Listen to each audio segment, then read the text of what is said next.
So people want to know about this font business, the font of Helvetica. Helvetica is a said to be a neutral font, and I like it because it is Swiss. It comes from the Swiss people. They are called the Helvetic Confederation, and they are a neutral people where warring parties in other countries in the Mideast, for example, in Africa, go for peace talks, right, where the government and the rebel leader will meet in Geneva and talk about redress of grievances among tribes people, how they're being abused by the army and by the bureaucrats, and how their lands are being stolen.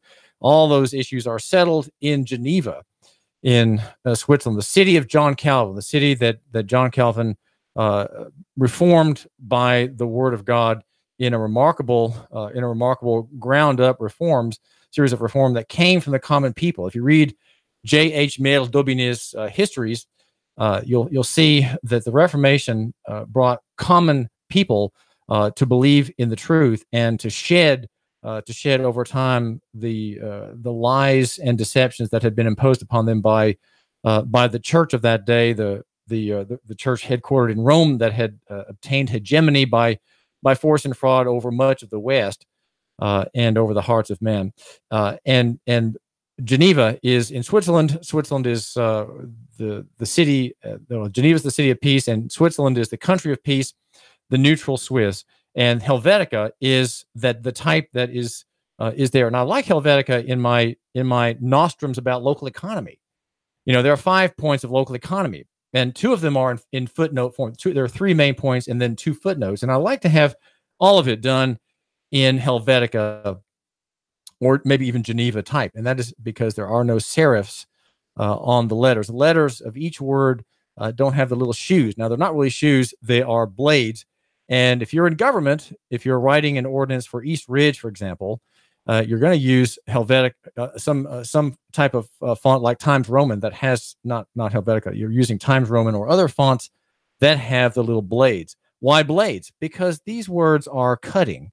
They are compelling, they're sharp, and they draw blood. Rather that my words not draw any blood, whereas statutory words and CFR words, Code of Federal Regulation words, and ordinance words, let them have all the blades and draw the blood. I won't do that. And so my 5 nostrums are in the neutral font, the Swiss font that does not cut. No cutting done by David Toulis. Just voluntary and free analysis every morning at 9 o'clock. And that's what you get by joining me, the David Toulis Show. I do thank you for being my listener, and I'm proud to have you as my listener.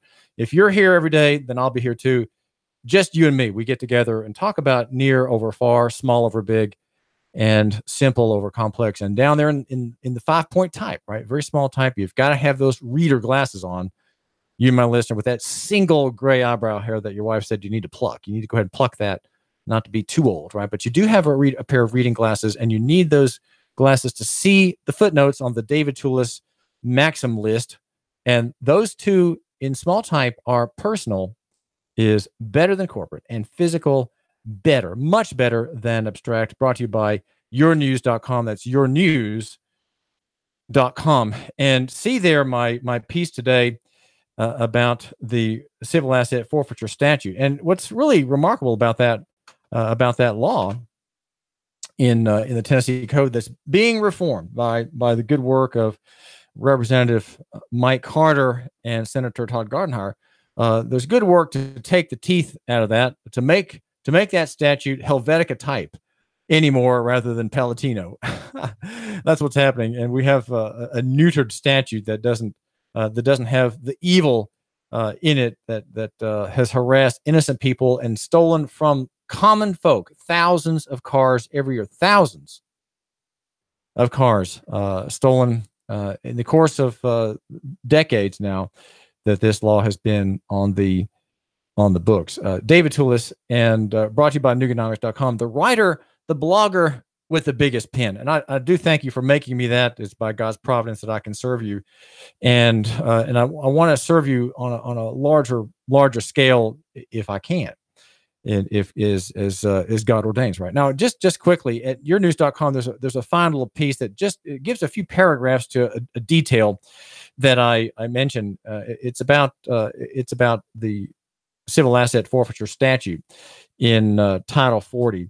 And it says civil asset forfeiture can't be done against people involved in commerce. Okay, only private people are involved, are the victim of the state highwayman program by law. Right, in the law, it says no conveyance used by any person as a common carrier in the transaction of business as a common carrier is subject to forfeiture under this part, unless it appears that the owner or other person in charge of the conveyance is a consenting party or privy to any of the offenses. And then there's a list of offenses. So in other words, if you're involved in commerce, you are free from the highwayman program. But if you're a private party, you are a potential victim when the officer sees that you have cash, or you have electronic equipment, or you have gold or silver, or you have a bag of money, or what have you.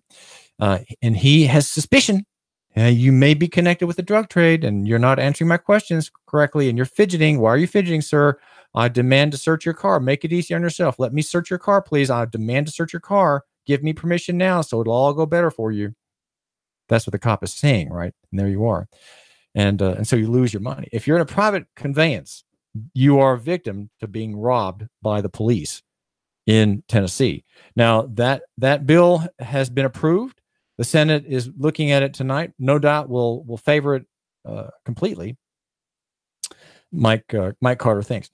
Todd Gardenhire is shepherding the legislation there, and this is a needed reform. But the point that I want to make about this detail is that there is a distinction between private and corporate, and borne out, if you will, by Henkel, by the Henkel ruling that you can read at the important Chattanooga area website, EastridgeNewsOnline.com. That's EastridgeNewsOnline.com. Read the David Toulis post there about the Airbnb ordinance, and there's a quote from Hale versus Henkel at the bottom of it, and it's a bracing read, if there ever was one, from the pens of the United States Supreme Court, making the distinction between private and public, right? Private and corporate.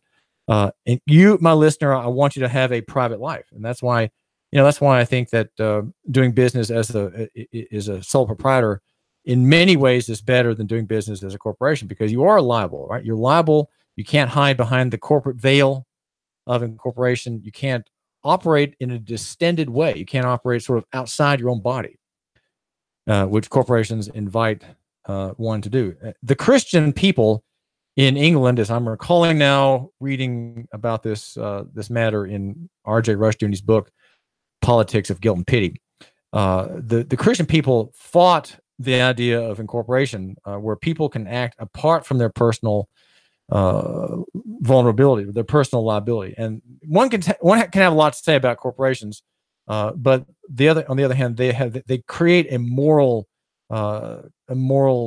temptation, and that is for evil things to be done, wicked things to be done, careless acts to be approved and put into place, and the individual actors are not personally responsible, right? They're acting in a corporate capacity, not personally. So they're not attachable. Their estates are not attachable by litigation when things go downhill, right? When things collapse, when people die, when ships sink and planes crash and buildings fall through, and there's personal liability involved, they can say, well, I was just acting in corporate capacity. The company is liable, not me. And that there's a danger there, and that's called moral hazard, right? It's called moral hazard when that happens. And the Christian analysis would say, well, that really is not right. You can't do that, right? You should not allow that to happen. We should not ever be free from personal and moral responsibility for our own acts. Before God, we're not. Okay, we may have protection in a corporate capacity, legally, and in society, in the papers, right? But before God, that does not exist. Now, I wanted to mention something I've been thinking about. I've been in the past couple of days. I've been I've been working on some essays that have been sort of in gestation. One is about lawyer sausage, and I want to mention just briefly what it's about, because it tells it's about the refusal of the Tennessee High Court to consider the best the best case on the gun statute that's been filed in the past 80 years, and the best case that's been filed in 80 years by the same person, the fiddle man of Lawrenceburg, Arthur J. Hirsch, on the right of travel. And when I heard that J. Hirsch's petition for certiorari was denied about a month ago, I realized that the reform from above is impossible. Reform of what? Reform of the abusive enforcement of Title 55, which is the Tennessee Transportation Code. Title 65 is the Highways Code, and 55 is the use of the Highways Code. So all that you can do to get in trouble with the government in your car is under that statute, or that series of statutes in Title 55. And the Commercial Driver's License Act is the one that gets a lot of people into trouble. And so I'm saying, okay, we have an abusive judicial industrial complex. We have a runaway police state. And is there a remedy that we can yearn for? Now, I don't think that a mere blogger can change the way things are done. I think there has to be a demand for these changes from people who maybe read what I have to say or hear what I propose here on the David Tula Show. It really can't be me. But what I'm doing is working ahead of everybody. And you've heard it said that a man who reads one book more than his fellow is a leader, right? And the man who has read 5 books more than everybody else, he's a prophet. Well, I think I may have read 4 books more than everybody else, and so maybe I'm looking ahead in a way that will benefit a large group of people. And the people I'm concerned about are the ones that are a focus of a missions conference at North Shore Fellowship this past Saturday and Sunday. And the theme was missions are here. And so what can we do as Christian people, if you're a Christian, what can we do to bring God's grace and God's mercy and justice here? It's fine to go to Honduras. It's fine to go to Guatemala, build a church. It may be good to go to an African country and help build a well and bring in bags of rice, right? That destroys the local economy, as Americans do. Bring in pallets of rice and water bottles and things to destroy a local economy and give it all away, right? We're so generous, we don't see what effect our goodness has sometimes on small local economies in faraway places. So what can we do here that's in scale and that has the right attitude? Now, one of my goals on the David Tula Show is to show where these reforms take place and show that there's a legal basis for them. I'm reading a book, The Legal Basis of Capitalism, that the Nome of Strawberry Plains was good enough to give me a few days ago. And I just picked up in the middle somewhere, and I'm truly fascinated. But there's a legal basis for a Christian reform too, brought about by Christian people. And getting back to J. Hirsch here, he put his finger on the problem. And the problem that we have in Tennessee and all the other states are like it. The problem is that the state has deified itself. The state of Tennessee is the government, but it's kind of apart from the government. I would like to suggest it has turned itself into a god. And we know that happens in all legal process of a criminal nature. The state of Tennessee versus David Tulis, okay? And so how is it that the state has been injured by something I've done or not done? Well, that is a mystery. How in a murder case or in a case of a killing like Jonathan E. Walker's school bus crash story, how is it that the state is the victim and the state prosecutes Jonathan E. Walker as the victim? It's not the victim. Well, what happens when the state is the moving party is a series of religious presumptions. I would say rebuttable religious presumptions. One is that the state is the center of all human activity and human life.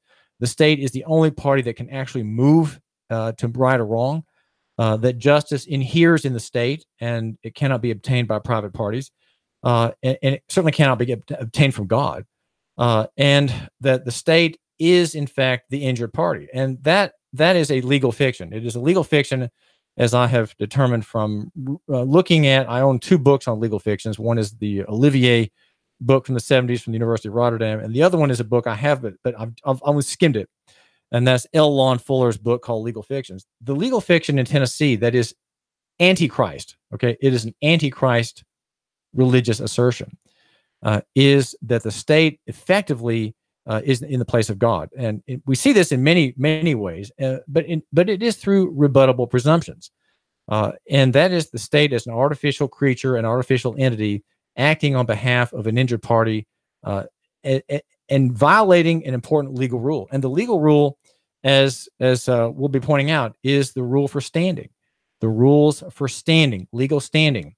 In a nutshell, you don't have any standing in court in any case unless you can show that you've been injured, right? Unless you are the injured party and you go to court for redress of the grievance. You want compensation, you want someone to be punished, and you act because you are the injured party. So a murder has a body, an arson has a burned out house. Those are called corpus delicti. Those are the proofs of an injury. And those people who own those bodies or the houses or the survivors of the person who had the body, those are the injured people, and they sue, right? They're the ones who are filing the suit because they're injured. They can show an injury. So they can show an injury and they have standing. How does the state have standing? The state cannot have standing in criminal matters. It just can't, because the rules of standing that are long standing and have been reinforced by many, many rulings and many court cases, that there has to be a distinct and palpable injury, not conjectural. And then also the party has to establish a causal connection between the injury and the conduct of which he complains. And then third, it must be likely that a favorable decision will redress the injury. And those are the three elements. The rules of standing are those three. And when the state prosecutes any criminal case, especially these paper crimes, like driving without a license, that is a paper crime based on a presumption, a rebuttable presumption. These are crimes, and the state does not have standing. So how does Neil Pinkston have standing? How does he or any other prosecutor have standing? And the piece I'm going to publish at yournews.com, that is to say yournews.com, will raise this point. It will raise the point that these rules are violated, and we have a runaway state. We have a religious corporation pretending to be God, pretending to be sovereign. And because you belong to it, my listener, belong to it, your death at the hand of a murderer is not an offense against you or an offense against God or an offense against the survivors. It is an offense against the state. And there's been a shift, a subtle shift of deity. If God were in charge and not the state of Tennessee, there would be an action brought, perhaps with the help of the state, in the name of your widow, right? It would be the widow of John Doe versus the perpetrator. And then she pursues the case with the support of the state. The state may help that. I won't get into whether or not that would be required, but in the end, private people are the moving parties in a just society. Because we have an unjust society and the state is God walking on the earth, the state also will make impersonal all operations of law. They're impersonal. If there's a theft, if there's an assault, a battery, a rape, well, rape is a capital offense, but if there's some non-capital offense, the state does what? Well, it puts people in prison where they are made worse, and there is no reform possible. There is no penitence that's taught, and people who go to prison usually come out worse, and society is doubly injured because people in society, that is to say you, my listener, have to pay for it. The victim is victimized twice by the humanistic system of prisons that we have. These things need to be reformed. 800-8949, 800-8949. Let me know if you have a civil asset forfeiture horror story. Would love to hear from you. Or if you have anything to say about the emissions testing being brought to an end by legislation that's going to be before the state Senate tonight. And we heard from Representative Mike Carter about that. He's confident it will pass the Tennessee Senate. This is David Toulis. And the reform that I'm looking at in the law is this, that we have over time that we create by executive order. We create a sanctuary city. Now, if Mayor Andy Burke doesn't follow up on this idea that I have encouraged him to pursue and make himself heroic to left and right in so doing, if he doesn't follow it, then some other mayor can or should. Maybe Brent Lambert in East Ridge. Maybe the mayor of Soddy Daisy. Maybe the mayor of Red Bank will say, I understand now that I have read the transportation administrative notice, I've been notified of the limits in the law. And you know what? I want to declare that my agency, my sheriff's deputies, my police department will enforce the law only according to the law and not beyond. And what I'm going to do is I'm going to defy the high court, which says that there is no such thing as a right to travel by car or truck on the people's roads. The high court effectively says that by deceit and art, by legal fictions, as I suggest, by legal fictions, the high court says in Tennessee that travel is nothing more than the right to move your domicile from one state to the other. That's all that travel is. And yet we look at statutes left and right. Look at the civil asset forfeiture statute that you can read a part of at yournews.com today and see that it does make a distinction between travel and commercial travel. And here's how. As I was telling you, as I'm telling you now, if you are a private user of the road, you can be subject to civil asset forfeiture. But according to the statute, if you're involved in commerce for hire, the cops, the deputies cannot seize your car in civil asset forfeiture. They can't do it. Commerce is freed from the civil asset forfeiture statute, and the Highwayman program does not, up till now, does not touch those people in commerce. Only private users, only individual men and women like you are subject to having your car stolen from you by the state. Now, the reforms by Representative Mike Carter and Senator Todd Gardenhire go some distance, but they have not disturbed that part of the law. Okay? They have not disturbed that part. That part is unchanged in the revising legislation that passed through the House unanimously and faces smooth sailing this evening in Nashville in the state Senate.